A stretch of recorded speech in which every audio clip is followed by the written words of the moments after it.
When you were broke, your old boss barely looked up from the desk, because in that office world you were not a person with options.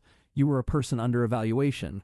At the struggling level, the old hierarchy stays alive in their mind. You still look like the younger worker who needed approval, a paycheck, and a chance to be noticed.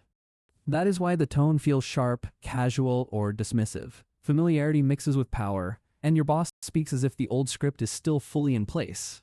Then time passes. You are no longer in crisis. You pay your bills, stand on your own feet, and do not need that job or that person anymore. At the stable but ordinary level, the boss usually grows warmer, but not equal. The friendliness carries a thin layer of patronizing comfort, like they still think they rank above you socially. They may ask what you are doing now with a smile that sounds kind, but underneath it, there is often a quiet assumption that they are still the bigger success story. Then you move again. You become a successful professional. People know your work. Your name carries more weight. Your money is not flashy, but your status is now visible. This is where your old boss starts recalibrating. The same person who once judged you now studies you carefully, because the old ranking no longer feels secure. Questions become more interested. Compliments appear. There may be hints like, "I always knew you had potential," even if their past behavior did not show that at all. That is not only kindness. It is status repair. People dislike feeling that they misjudged someone who later became clearly valuable, successful, or difficult to dismiss. Then your wealth grows again. Now you are wealthy, and the difference becomes obvious not only in your work, but in your freedom, network, and bargaining power. At this level, your old boss often becomes strategically polite. Messages arrive faster. Invitations appear. Advice turns into praise. The relationship begins to sound more like opportunity management.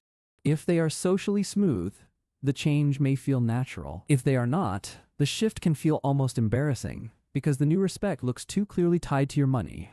This happens because wealth signals more than comfort. It signals competence, options, social value, and sometimes threat. People treat you differently when they know you can walk away.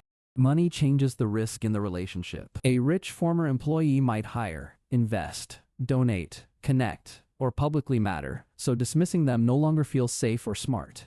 Then the wealth grows again, and now you are very wealthy. At this point, the old office hierarchy can flip almost completely upside down.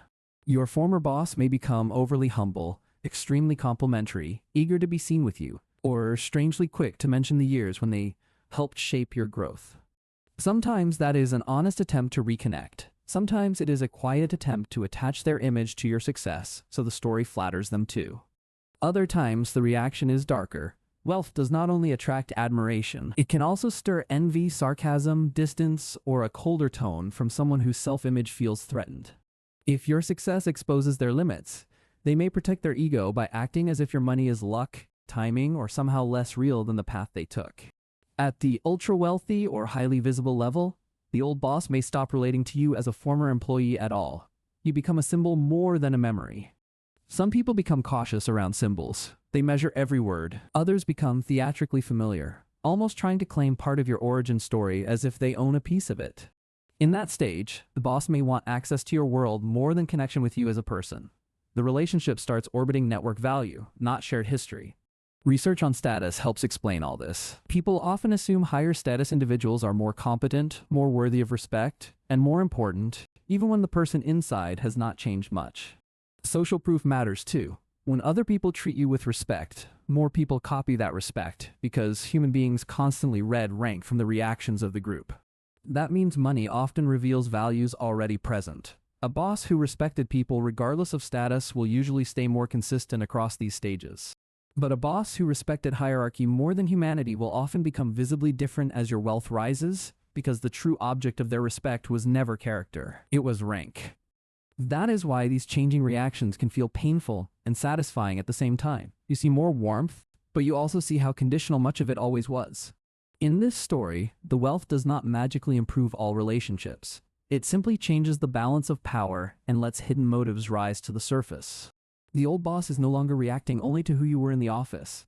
They are reacting to what your money now represents in the social world around them. It represents freedom, leverage, proof, misjudgment, possible opportunity, and sometimes a mirror they did not ask to look into. So if someone from your past treats you very differently after success, the most useful question is not only, did money change me? It is also, what did money reveal about them? And if you want another POV story about status, power, and the way wealth reshapes human behavior. Watch the next one, because money often changes the room before it changes the person.